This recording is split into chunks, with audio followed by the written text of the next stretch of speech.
will fuel at least one or two more generations. Just thinking of his love of milk, yes, you heard me right, if you know it, you know how he loved milk, makes me smile. He taught us to live each day to the fullest and to keep putting one foot in front of the other, no matter how large the obstacles in front of us may be. Most of all, he left his love in his spirit right here with us. On December 7th, 2000, Noah James Richardson came into this world and made me a mom. And I'll tell you, it's just so good to be able to say his name in front of a room full of people who are here and know him and love him and are here to celebrate him. So again, I thank you for being here.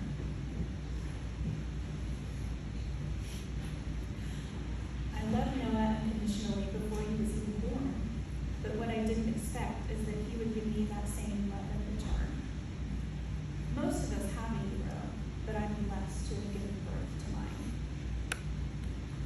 I've never known anyone as strong, brave, positive, patient, loving, kind, and fiercely protective as Noah. Many times throughout the years, Alan and I were commended for raising such a fine young man. While we certainly gave him a solid foundation, Noah became the person that he was of his own accord. Every day, even during the unthinkable hardships, Noah chose positivity, love, and respect over everything else. One of the things I'm most grateful for is that Noah knew true love before he left us. He truly found his soulmate in Bailee, and I'm so glad that he left you to us to love Bailee. Thank you for loving my son so completely. Today is all about Noah. In his honor, I ask you to share stories of him with me and with each other. Most of all, I encourage you to live every day to its fullest. Be kind to one another. Don't leave important sentiments unspoken. If you love someone, tell them and show them at every opportunity, because tomorrow is not promised to any of us. To my sweet blue-eyed mama's boy, I'm so proud of you, and I'm so honored to be your mom. You taught me so much more than I ever taught you. I love you forever, and you will always be my sunshine buddy.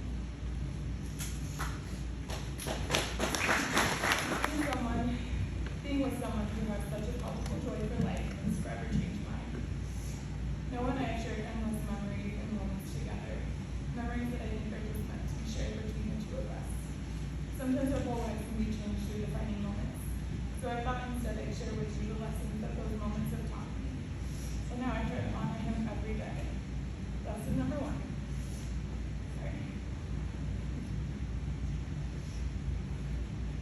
Give grace and empathy to all.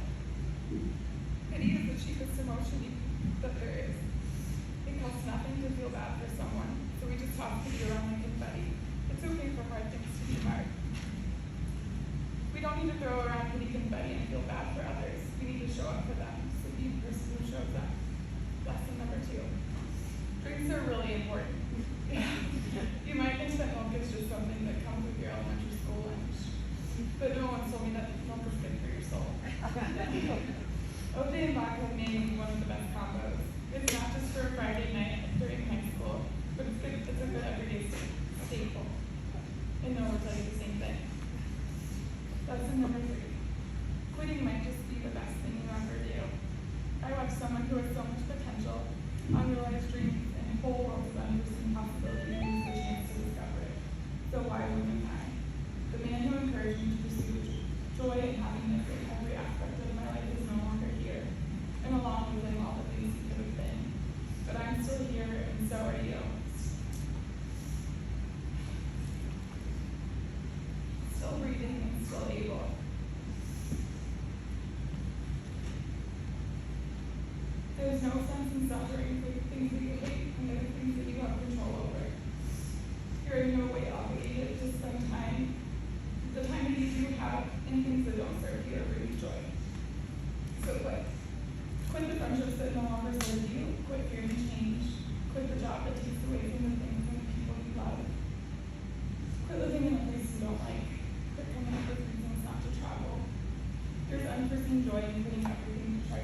commit yourself to the present.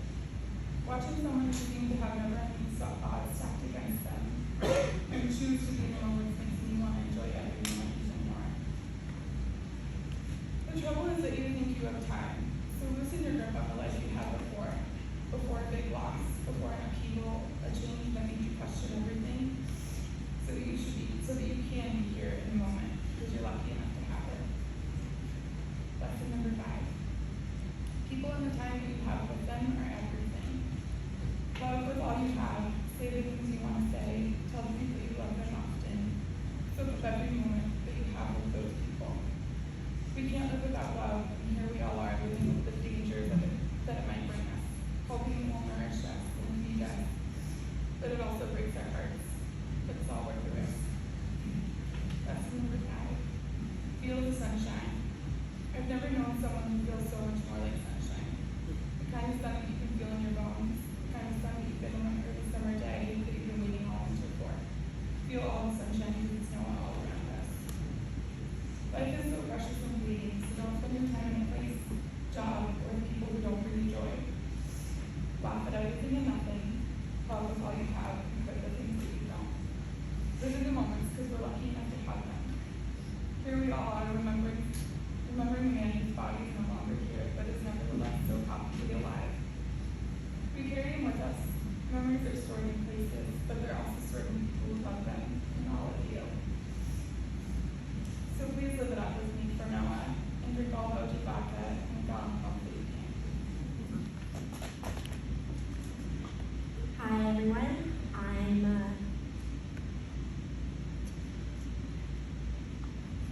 Noah's manager.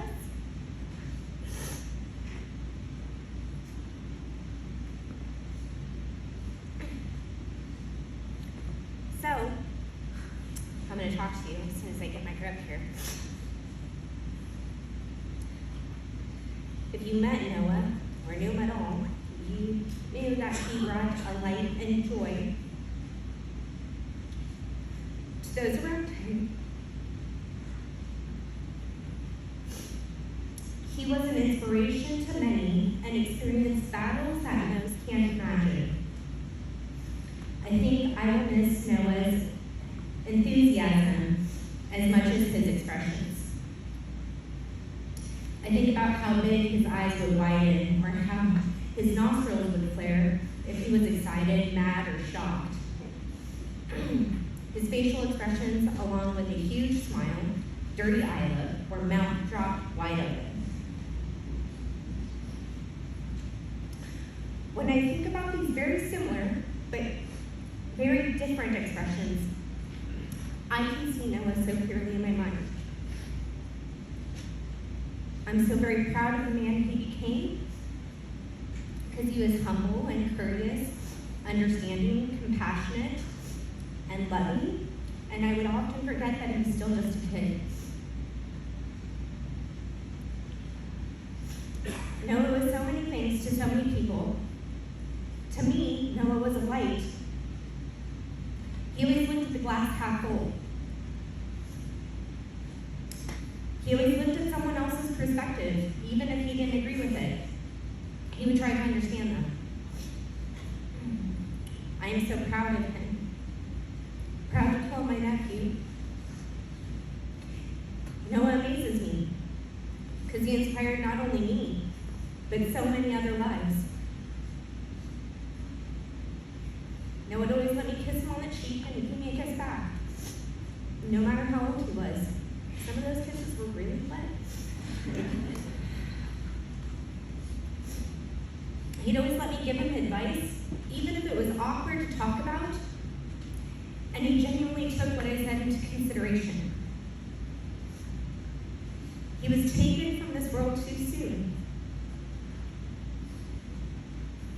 And I can't bring myself to say goodbye. And when I find myself inconsolable, I hear Noah say to me, "It's okay, Aunt Jess." And I can see a smile on my mind. I remember telling Noah, "Hey, you shouldn't do this, and you shouldn't do that, you should be careful." And he would just smile and pause and say, "YOLO, Aunt Jess, gotta do it. I would try to reason with him, and I would say, and he would say, Aunt Jess, you know what? You should try to do this or that too. How is it that when I try to influence my nephew, he influenced me? My husband Joe said that when he thinks of Noah, he just hears him cheering you on, saying, send it! With a side smirk. When he told me this, I started laughing because I could hear Noah's tone of voice, and I could see his face, and I could imagine him saying it. I've been searching for Noah in my dreams and wondering if my son Jackson can see him, and that's why he waves or smiles or laughs when no one is there. I'm constantly searching through photos to remember every single moment that you were here with us. I'm desperately searching to see you and to talk to you, to hear your voice, to hug you and to kiss you, to laugh, something, anything.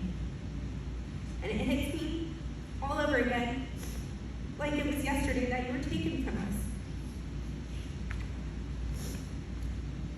All of a sudden, there is some sign, something that happens. A sign I know is from you. It happens when I'm in total despair. It happens when I'm not searching. It happens all the time. These signs help so much. They help me realize that you are still here with us. You're gone now, but always with us. You don't have to suffer. You don't have to fight anymore. You can rest now and be at peace. You're looking down at us, and you're watching over us, and you are here laughing with us. It is beyond painful to think of saying goodbye, and honestly, I don't think that I'm going to. I know you don't want us to be sad, and you don't want us to be angry, and you don't want us to grieve, losing you the way that we are. I know that you would say, it's okay, Aunt Jess, send it, yellow. So, I'm not going to say goodbye. I'm going to continue shining your light through me in the world. May we all honor your memory, always, by letting your light shine through us. You are my sunshine. You are always with us. You are always a part of us, and we are always a part of you. You are our sunshine. Love you forever. Sorry, I'm a little short for you guys in the back, but I'm here. Yeah, kind of. All right, well, yeah, let's give it up for Noah. Everybody, yeah. Yes.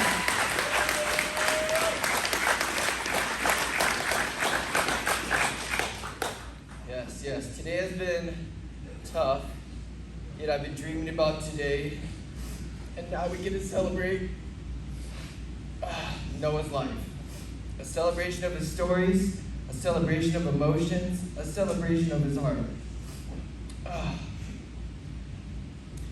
I can feel everyone's energy and support for Noah. Noah made a big mark on all of our lives, and it's why we're gathered here today. Even though this has been a roller coaster of a day, we can all still embrace the happiness and joy he gave us. Noah was like my little brother I always wished for. I was the youngest brother and cousin of my generation. Was a tough blessing to understand. All my older cousins had 4 to 8 years on me. My sister was 4 years older, and my brother was like 17. I think. Even being the youngest, I knew right away all I really wanted was to be everyone's little buddy and hope they would want to be my buddy too. Being the youngest of this generation meant I was going to be the oldest to the next generation kids. So the tough love and tough lessons I learned from the older generation, I wanted to be able to pass down to the younger generation, or the Gen Z kids. I gave all my love, support, and lots of laughs to each one of my younger cousins and nephews to make sure that I will always be there for them if they needed me. That's what my older cousins taught me, my older siblings taught me, and that's what I knew I had to continue, or I knew I had to continue the tradition. When Noah was born, my life changed. It changed because he had brought a new push for life that I never felt before. I became Uncle Jeff at only 10 years old, but I knew I wanted to be a big part of Noah's life right away.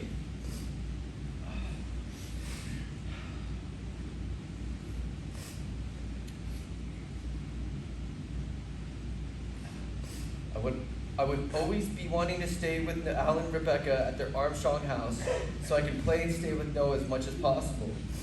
I would get to go to work with my brother and take care of Noah in the back of his extreme gaming center where we had our blow-up mattress and play area in the back. I pretty much was free childcare at the time, but really I was just a kid too, acting like a little adult trying to be there for Noah. I remember playing one time and swinging Noah around with his arms and Rebecca yelling at me, "Jeff, don't swing by his arms. They're too fragile and his shoulders could dislocate." But I never wanted to stop seeing the joy and happiness I saw in his baby blue eyes. It filled my heart up with so much happiness until one time I actually did dislocate his arm. And Alan and Rebecca made sure I was to be more careful with him and then on out. Otherwise I wouldn't have any dessert or any snacks. I never wanted to hurt him, but as a kid I didn't know limitations and learned very quickly that, dang, this little boy is actually really fragile. This continued of me beating him up and hurting him and, us getting in trouble for about 5 years. And then Jace came along into this world and had 2 nephews to punk around and beat up, and I felt like the luckiest uncle in the world to now have 2 little nephews to have call me Uncle Jeff. I knew I had this duty to be the best uncle possible, but then life happened so quickly while I was caught up in my stupid 20s. Before I knew it, I blinked and know I'd grown up so quickly. He grew into this smart, handsome, cocky, young man punk. He turned from little baby boy I could beat in any board game, video game, wrestle match, and now into this man punk who beat me in every video game, board game, and wrestle match. Even though he was pretty much better than me at everything we did, I had to ensure he knew I was still his older Uncle Jeff. So I tricked him into teaming up with me and made him carry me to victory in every game we played.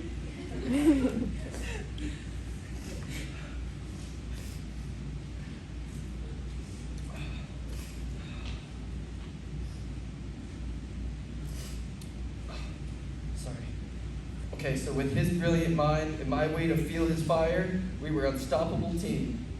He not only was good at video games, but he was good at football, school, girls, snowboarding, taking care of Vlad, taking care of his parents, and being a big brother to Jace.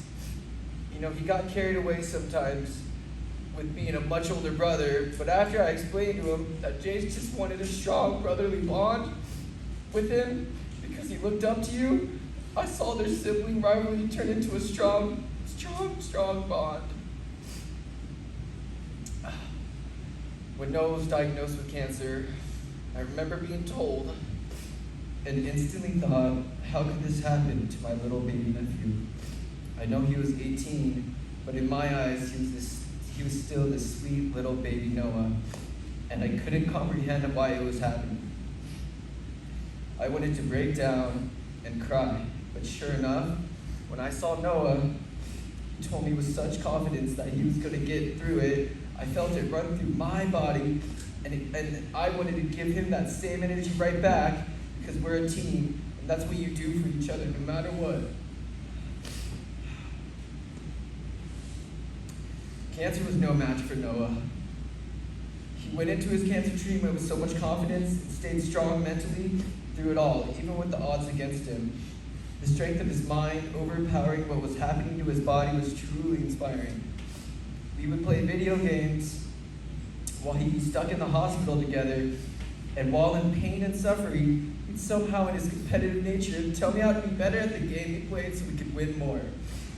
The power of Noah's mind to not only fight cancer, but also carry me to victory in our games was truly incredible. It's crazy. When Noah beat Ewing sarcoma, and I saw his roaring party self come out, as it should be for weeks of celebration, I felt like he was finally free. Then after celebration came another devastating hit of news that he was diagnosed with leukemia, all because of the intense chemo he had to go through during his first treatment. I know firsthand, as well as Zeke, that Noah doesn't quit after the first fight. He'll take a shot right to the face and know he's gonna come back swinging wilder than ever. He did indeed not only kick my ass, but leukemia as well. And after having to go through yet another cancer treatment, I got to see him grow up so quickly right in front of my eyes. I turned to him to try to understand things that were hard for me to get, even though I was 10 years older than him. I felt like I looked up to him more because I could relate to him more than anyone in my entire universe. He understood me, and no matter who was right or wrong from our fight, we were still a team, always fighting together.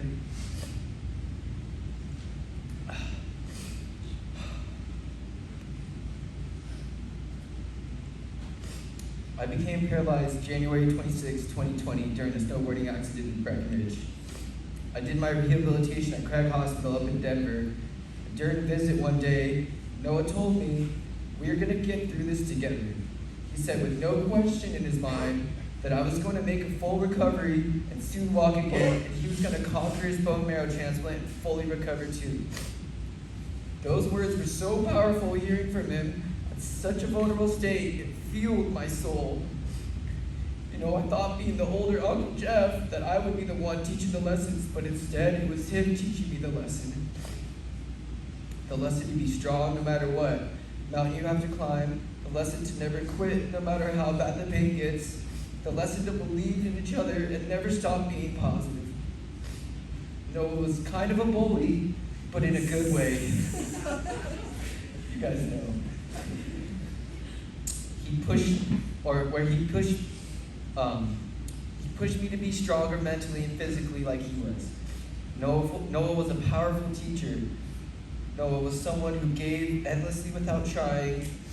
Noah was an inspiration and a nephew I couldn't be more proud of. Sorry, 1 second. This is going to be a big one. Okay, breathe. Sorry, I have to clean the mic after. Okay, I remember we would have awesome dinners after his bone marrow transplant, and after I got out of Craig Hospital, about what we would eat together while he was under a strict diet, and on what he wasn't able to eat but was craving. We ended up making a big order through Freddy's Burgers one night, and you would think it's all right. Nothing wrong with some yummy steak burgers, right? Well, when I told him about the nutter butter ice cream sandwiches they had for dessert, casually said, "Yeah, I'll take 2 of those, sounds good." Well, come to find out, he wasn't supposed to have any sweets or sugar at that time. Yeah, he gladly told me not to worry about it halfway through the second nutter butter ice cream sandwich.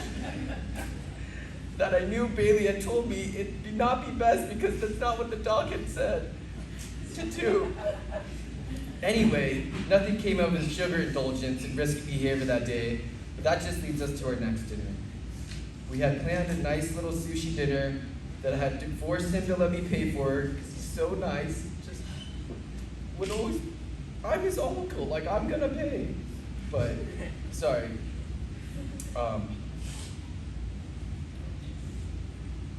Oh yeah, so he's gonna let me pay with Jazz, and it was with me, Jazz, Bailee, and Noah.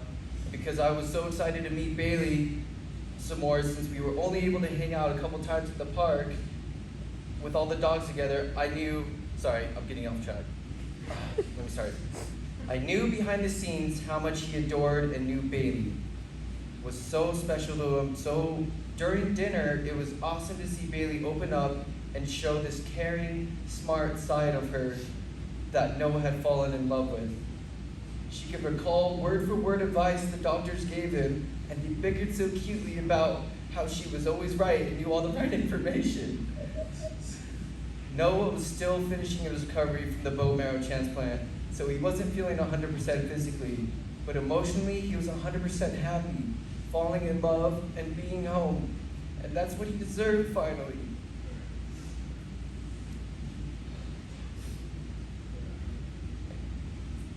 As I rolled up to the front door that night to leave, I had on such a ridiculous smile and wanted to roll up to him and pull him down to my height and give him a bracing, embarrassing hug, but I kept my cool and just waved him goodbye.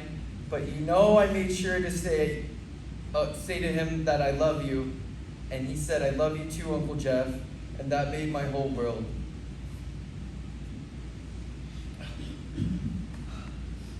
Sorry, my arm's getting numb.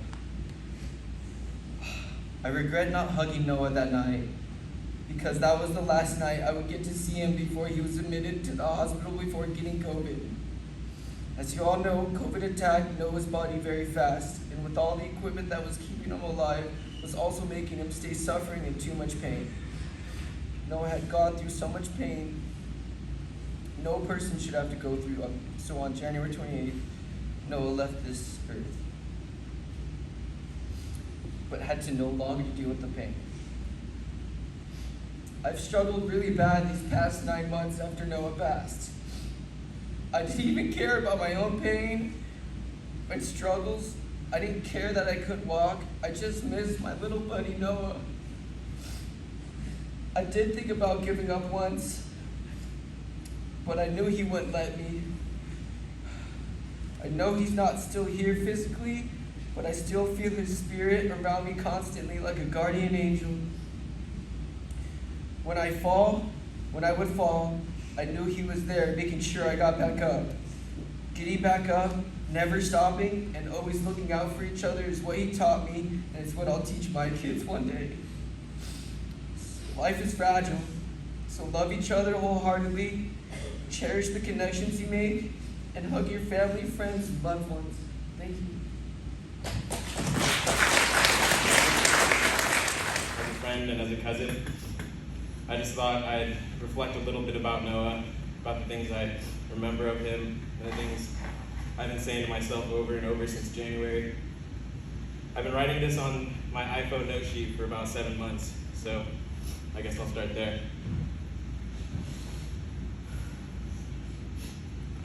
I've thought of you every single day since you've left. All of the fishing trips and the laughs, all of the dreams and future plans. I think about how your love and smile felt like basking in the sun on a breezy summer day. Cynicism and pessimists would melt at the sight of your peaceful presence. The hubris of a king could crumble away at the sight of your true confidence and humility. God himself would look down on us smiling at your good nature and kind heart. It's probably why he was so eager for you to join his kingdom. I remember how you'd smile from ear to ear with all of your teeth showing. I remember watching your friends and family's faces light up in your presence. I remember how strong you were, never letting your illness get in the way of a fishing day. I remember your impregnable mentality, your fighter spirit, and competitive nature. I remember how you uplift the weak, the poor, and the sick. I remember wrestling when we were boys. I remember Uncle Al teaching us how to cast bait. I remember the water world trips, the sleepovers. I remember the League of Legends games, the crazy amount of League of Legends games. I remember a beautiful, brown-haired, blue-eyed boy. You blossomed into a man so fast, an adult's burden placed on your shoulders that you carried with more grace and strength than any hero from a storybook or movie. It's easy to think that Noah is gone, or that he was taken from us, but he lives on within the spirits that he touched. Every time you hear a song that reminds you of him, he's with you. Anytime you have a fish on your line, he'll help guide your hands. Every time you have a hard decision weighing on your conscience, his morals and character live on in the way we choose to live our own lives. He may no longer be in our ears, laughing so gleefully, but I feel him all around me. It's up to us to keep Noah's kind heart and spirit close to our hearts so we can make this world a brighter place. It's what I believe he would have wanted. Thank you for your time. Can everybody hear me? In the back, can everybody hear me? Just want to make sure. So for the family and friends that I have not met yet, my name is Deegan. I met Noah in 8th grade. I went to Holmes Middle School, he went to West.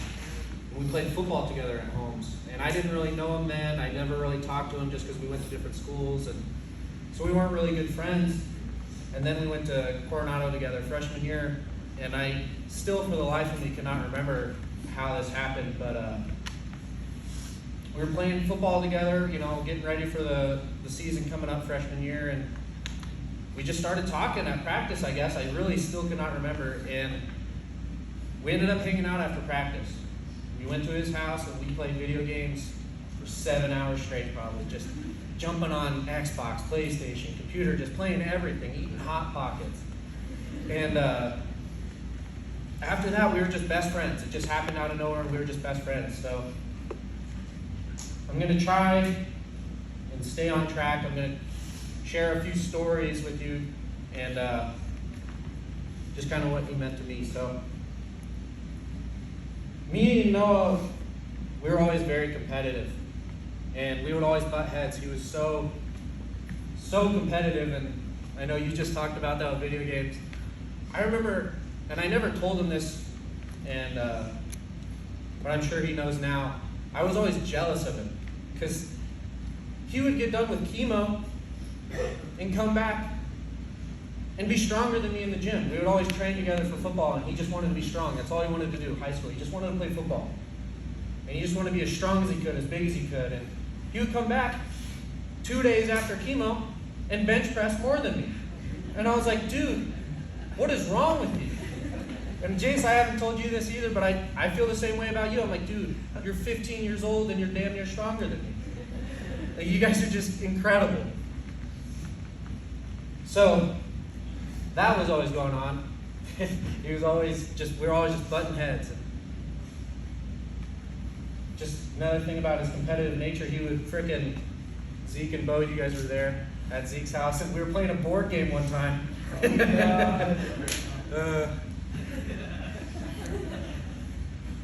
And Zeke and Beau were kind of over the board game, and me and Noah were just going at it. It was like some strategy board game I've never played before. And Catan, yeah. And we were just going at it for 4 hours straight, just, dude, what was that? What are you doing? Fighting with each other, and eventually he gets up, he's like, dude, are we gonna fight right now? Like, literally, we were about to go blows. And he's like, I don't care if you beat me, we're gonna fight right now. And that's how he was with everything. That's how he was with life. That's how he looked at cancer. That's how he looked at chemo. That's how he looked at everything. He was like, I don't care if you're gonna beat me, we're gonna fight. And that's how it was. And he was so honest. I remember that too. Especially after he was diagnosed. He was like, dude, I don't know how long I'm going to be here. I'm going to be honest with you all the time. I'm going to be straight up. You'd ask him to hang out. He's like, nah, I don't really want to hang out. He wouldn't walk around and he'd say, no, I got something going on. No, he'd just say, nah, I don't want to hang out. And that's one of the lessons I've learned from him, is just to be honest. Be straight up. He was just so truthful, and he didn't care what you thought. Because why would you? He's going to be straight up. He's not going to hurt your feelings intentionally, but he's going to be straight up. I don't want to hang out. That's the end of the story. So, after we get done with Catan, he's like, whatever, man, I'm leaving. We're like, where are you going? You didn't drive here? I'm leaving. I'll get an Uber home. I don't care. We're like, dude, don't leave. He just walks out. Gets an Uber home. I get back to this, and I call him because I felt so bad. I was just like, we're fighting over a board game right now? Like, really? Is this going to be the end of our friendship over a stupid board game? I call him. He's like, yeah, dude, just come over. Let's talk about it. Get to his house at like 2 a.m. after I leave Zeke's. We hashed it out right there. Hey, I'm sorry. We were both being dicks. I was being a dick. He was being a dick. Whatever. We're done. We're friends. That's the end of the deal. We fight. We make up. We're over it. And that's how he was. So that was probably senior year. I go to college, and at that time, it was early, first semester, freshman year. I was really struggling to make friends. I didn't know anybody. I was really struggling. I get in touch with Noah and Zeke, and I'm like, hey, I would love for you guys to come out for homecoming weekend. It's 5 hours away, and he didn't care. He's like, dude, I'll be there. That sounds like a blast. I'll be there. And he was there. And it was so perfect. Everything just worked out amazing. We hung out. And that was probably, hate to say it, but that was probably the most drunk I've ever seen Noah. And I was like, dude, what is going on? Like, he was slurring his words, stumbling, and we get into this dorm room, and we're hanging out with a couple of my football friends that I had met there. Zeke, you know this story. And I'm there with my buddy, and he's from Arizona. He doesn't know any of us, and Noah's sitting next to him, and he's got his famous Oakley white beanie on.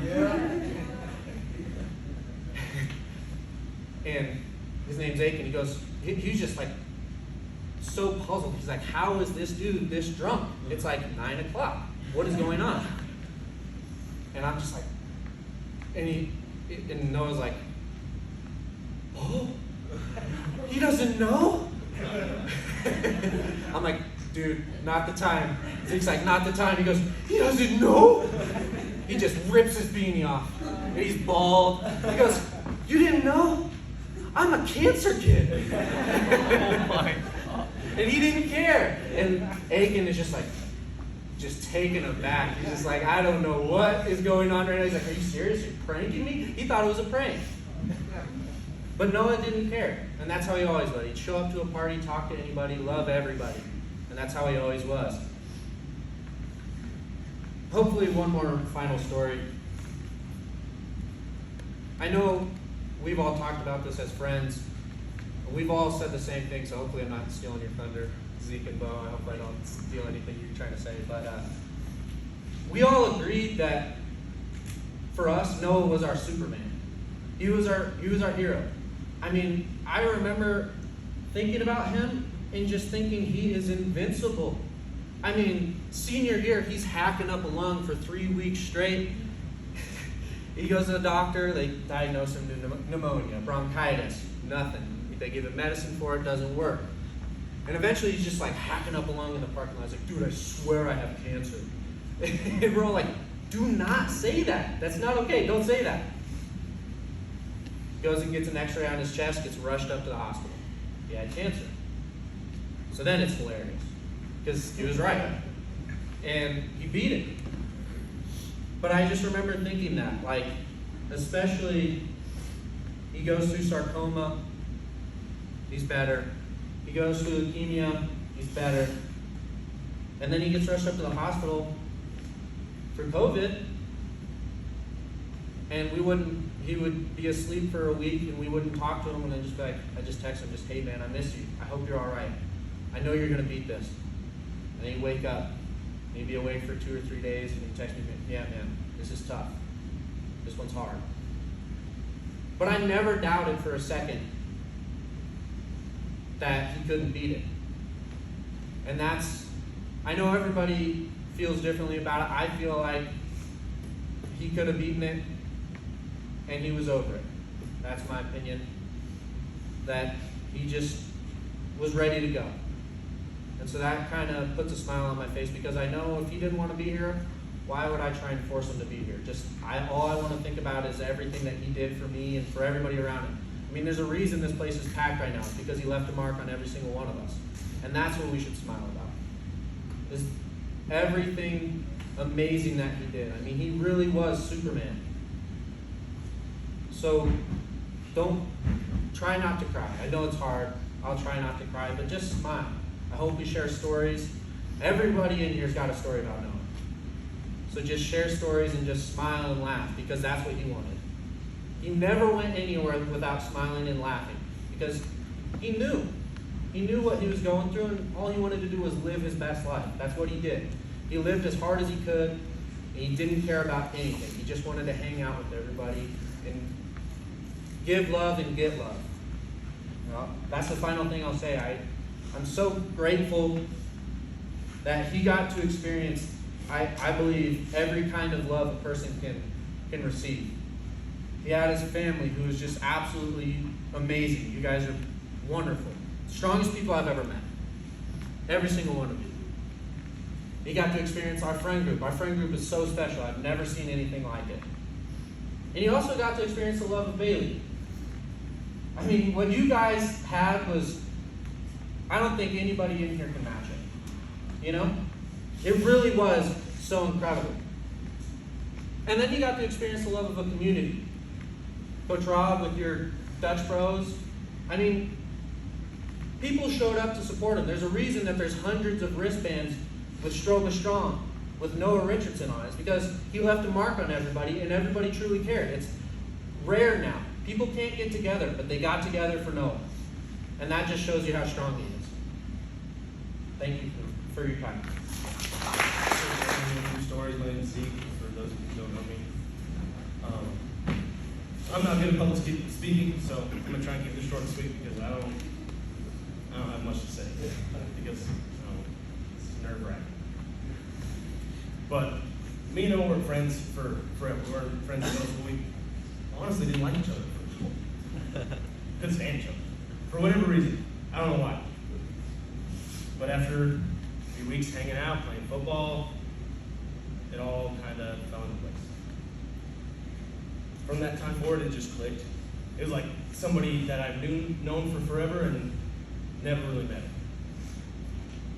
But we were best friends for I don't know how long, but it feels like forever.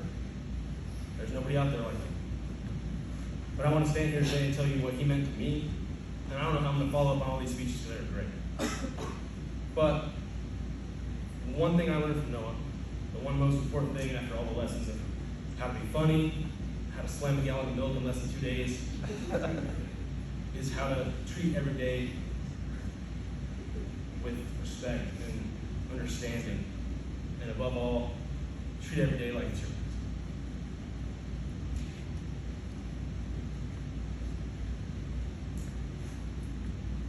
There's a lot of things to be said about Noah, but this is the one thing I learned. Compassion, kindness, all of it. He taught me how to live every day like it was my last. After every fishing trip, every stupid board game fight, all of it. There's one specific story that stays in my mind and I will remember forever. We went to get breakfast one day, and I met him there, and he said, "Hey, I'll grab a table." And I said, "Okay, cool, I'll meet you there." Well, it was about an hour wait. So we get there, and he's sitting on a bench by himself, because Bailee had went to the bathroom. So I sit down next to him, and I said, "Where's our table?" He goes, "Oh, it's about an hour away." I said, let's leave. He goes, "No, it's some good food on it. It's good food. Stay here." I said, "Okay, cool."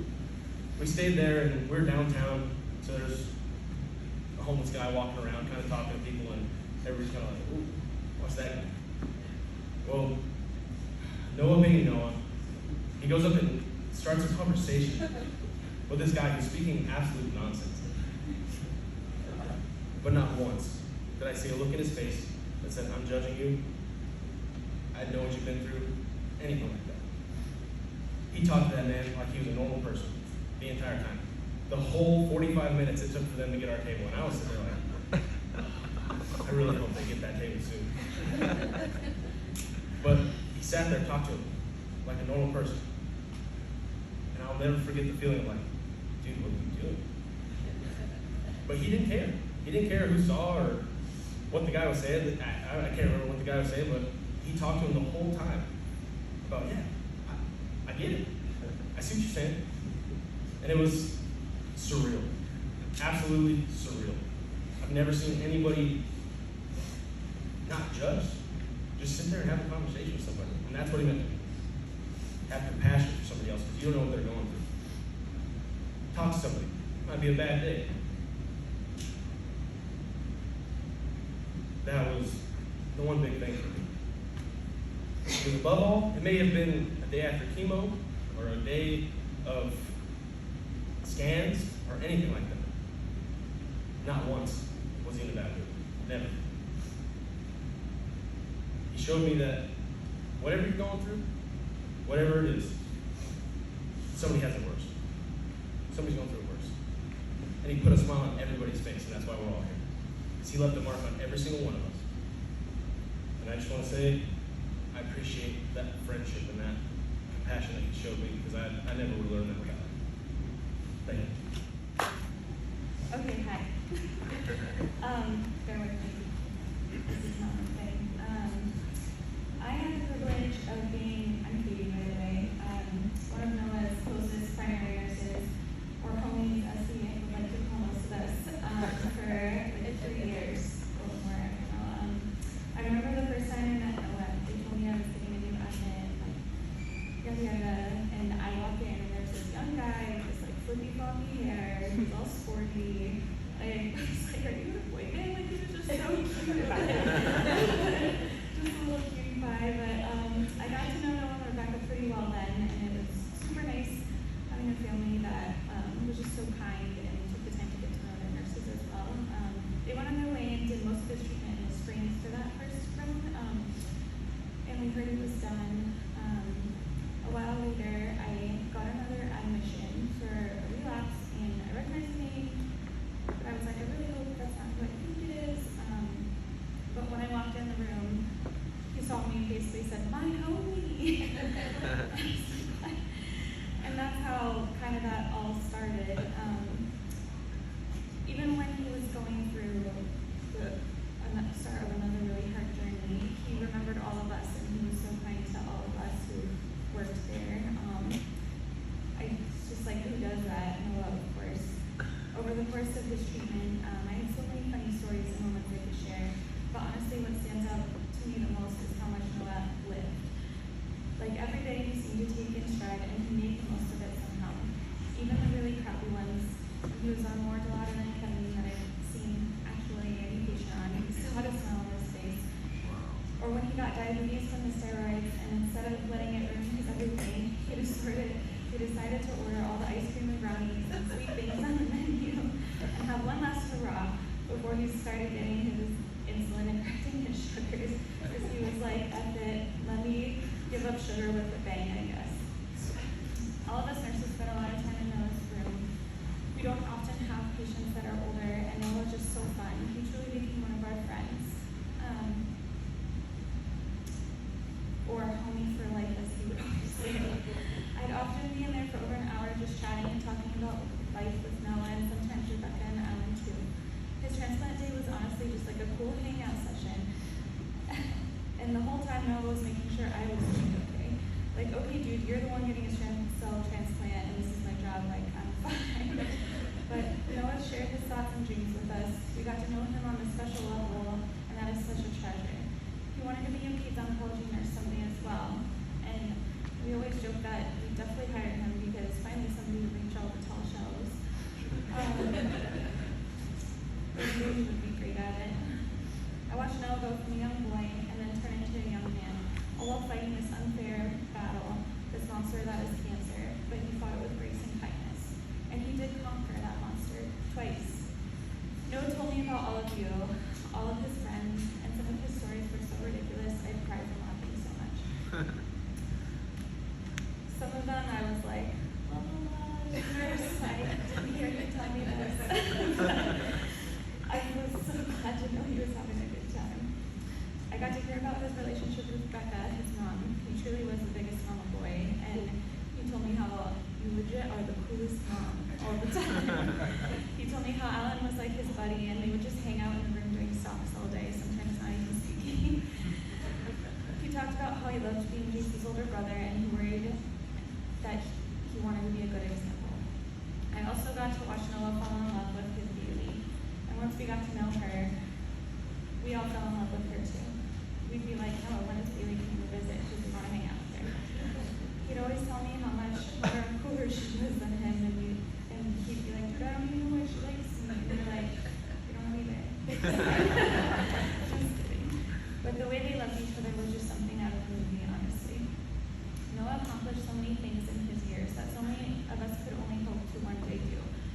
Like, look around today and see how much he has impacted every single person in this room, and this is just a small portion of the lives he touched. Even at the hospital, his bell ringing after his transplant was probably one of the biggest and most fun we've ever had. Everyone just loved him, I think, because his love for life was just so infectious. He was everyone's friend and looked for the good in every single person. He told me once he wanted to be there for the kids that didn't have anyone because he felt so lucky to have had so much support and knew that others didn't always get that. Like, the dude just lived his life, and he lived it so freaking well. Noah honestly showed me how to live while he was dying, and I don't know if that's not a slap in the face, then I don't know what is. I think he showed a lot of us that. He made me a better nurse, a better person.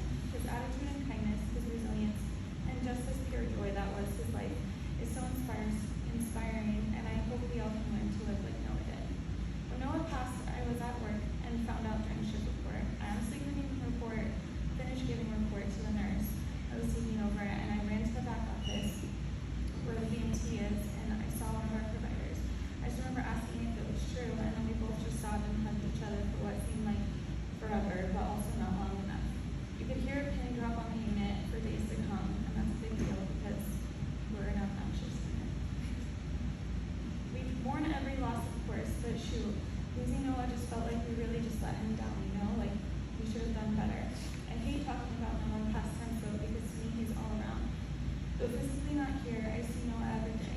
fiery bright sunrise I saw this morning.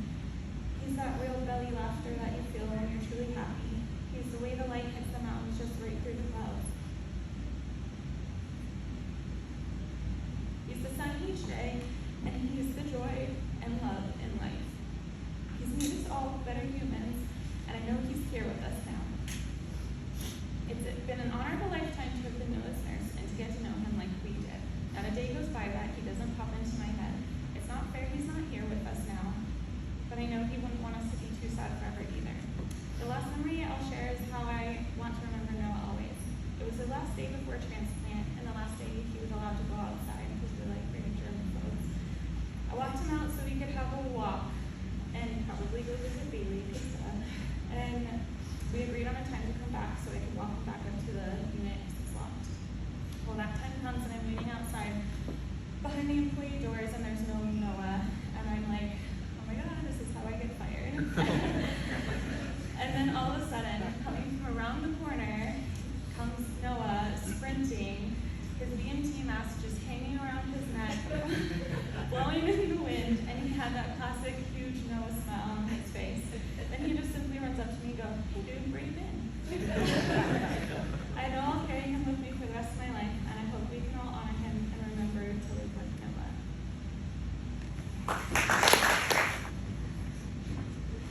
Superman. This guy, I mean, he was crazy. I mean, there was nothing that could stop him. He's invincible. Deegan said it. I mean,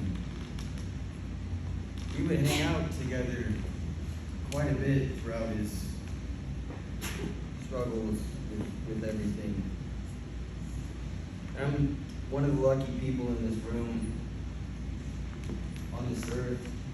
I got to spend an extended amount of time with this guy while he was still here. And for those of you who didn't have that blessing, he was beautiful. You see him walk into the room and nothing mattered. You see his smile, his enthusiasm, and everything that he did. It was truly the way that life was meant to be lived. He did so good. He did so good. You see everybody here and all of these friends and family and all of the lives that you impacted, man. You amaze me every day. I often see the impacts that he's had on my life. It's like they're everywhere. I want to be more strong. God, I hated him. He was so strong. There was one day at the gym we finally did arms. That was finally stronger than him. And I held on to that as long as I could, but it didn't go very far. Look at Jay's. Kid's a stud. Kid's a stud. He's everything that we joked about, man. I mean, we said it. He was gonna be big. Jace, he's the one. He's gonna be a rock star. Sure enough. Right there. I want to be more kind. I want to be more courageous, brave, be more humble. I want to see different perspectives, see life through different lenses. I want to love more. It seems like he increased my ability to love my friends and my family and everyone. Just seemed to mean a little bit more to me. And take a step back and look at that. I'm amazed that someone could do that to me at such an extreme level. I want to laugh more. You had the most beautiful smile I've ever seen. It would light up a room. Anybody would see it, and they had no choice but to smile themselves. I was talking to him not too long ago about a story I should tell. I don't know how to talk about it. I mean, because the dictionary of Noah, there's so many, it's like the pages just keep burning. It was kind of a controversial when I was talking to him about it. I said, man, I don't know. He just laughed and said, hey, I don't care. Like, say what you want.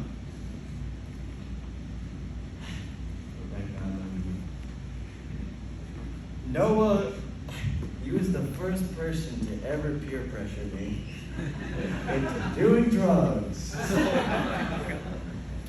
And I looked at him and I said, dude, they warned me about this. I was in 6th grade, they said it was gonna happen. But the worst part about it is I was stuck in that moment with the guy that I could not say no to. You never could say no to him. It was, you would say, do it. I mean, what am I going to do? And the moment that I cracked a smile, he had me. He knew it. And then he would jump on it. He'd just keep pounding it. You were stuck.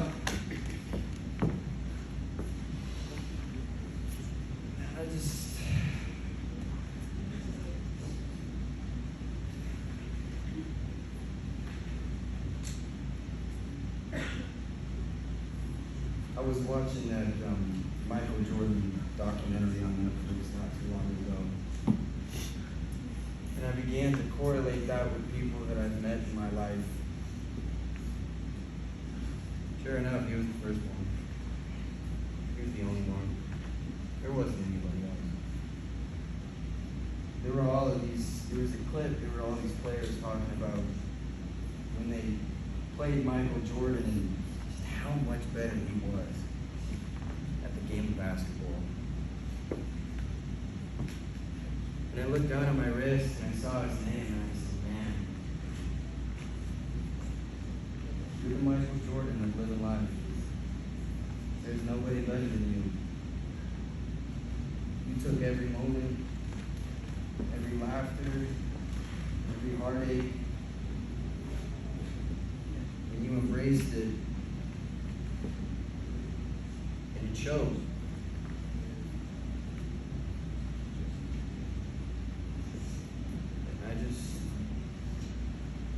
I don't know how much longer I have on this earth. Nobody does. But I promise